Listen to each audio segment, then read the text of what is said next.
আজকে চলে এসেছে একটি চক্রবৃদ্ধি সুদের একটি অঙ্ক নিয়ে। খুব সুন্দর অঙ্ক। বলেছে বার্ষিক 10% চক্রবৃদ্ধি হারে 16,900 টাকার 2 বছরে সুদ আসল নির্ণয় করুন। এই অঙ্কটা একদম শর্ট ট্রিক্সে কীভাবে করতে হবে দেখো। এই 10% বলেছে, 10% ফ্র্যাকশন নির্ণয় করতে হবে, হচ্ছে 1/10। তাহলে 2 বছরে বলছে, 2 বছরে কী হবে, 10 থেকে 11, এটাও কি 10 থেকে 11। তাহলে কী হচ্ছে, এখানে 100, এখানে 121, দুটির বর্গ করে দিলাম। তাহলে এটা কি, এটা হলো আমার মূলধন, আর এটা হলো অ্যামাউন্ট।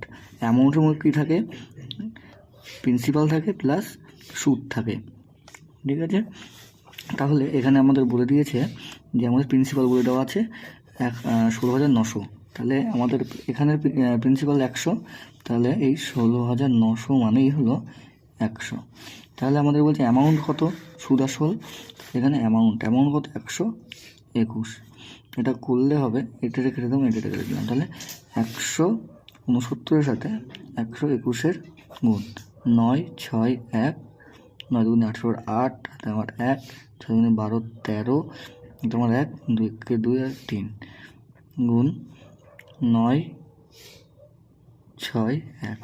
এটা করে দেবো 9 আর 14 4 হাতে আমার 1, 10 13, 14 4 হাতে আমার 1, 9 10 2।